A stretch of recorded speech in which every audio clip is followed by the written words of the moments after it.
The Woes of the Storm Witch is a room painted in dark blue watercolor, dark blue the further back, and gets lighter moving from right to left as bright light pours out of a set of folding closet doors. To the top right is a shelf, drawn in purple on top with a scribbled out rectangular sticker that faintly reads, "Fragile, handle with care." The room is filled with cloud outlines, drawn in oil pastels in fluffy shapes, and filled with ghosts shaped like curling comets with large yellow eyes. They curve above the closet and center around the right side of the room. The ghosts circle around and center a woman in the center right of the frame. She is depicted in gray marker strokes, wearing a black tank top dress with the skirt fanning over her legs and has her face buried in her hands.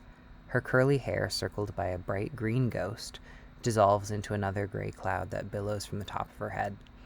She sits on a large rounded cloud resembling a mattress, with rain pouring out of the bottom and a tornado sweeping up at her from the bottom right corner. A mottled cloud to her left, drawn with oil pastels, shoots out a lightning strike from beside her, cutting across a second figure and to the bottom left of the frame where it strikes a tree, taking out burnt chunks as it begins to tilt backwards with shaking lines implying its fall. The figure behind the lightning is literally obscured with layers of sticky notes, each one a hazy, sketchy depiction of the figure's actual silhouette, just barely visible under the layered paper.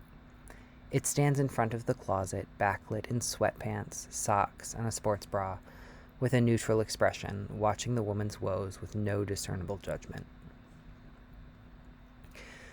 Sometimes when I walk downstairs in the house I grew up in, I feel a particular chill.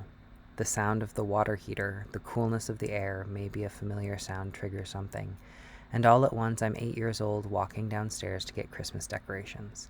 I'm 12 and I'm running across the yard to get to a pitcher's mound of our shared yard as the other team of neighbor kids and siblings take the bat. I'm watching the rainfall at night at age 20 and feeling the fizzy energy of recognizing the first time someone might love you back. I'm 26 and screaming on the drive back from the apartment of the first woman I truly loved, realizing for the first time what exactly it meant to be in love, what I would have to do and accept, and feeling the sheer terror in every vein. I hear the R&B my mother loved, and it sends a stiffness down the right of my neck. I'm struck by the grief of being raised by young parents neglected by theirs and groomed by the church. My chest hurts, and I'm remembering the yellow walls of Sunday school and the cold air of morning winter.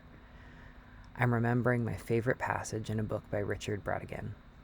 I'm hearing the lyrics of a song that poetically gives me the phrase I need to explain what's happening to me. I'm hearing the worst thing my brother ever said to me. I'm looking up at the woman I love, curled in her lap, and her eyes twinkle with the adoration she feels for me. And I know that anything that happens after is worth for that moment.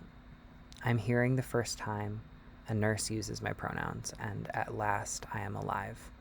I draw that walk downstairs.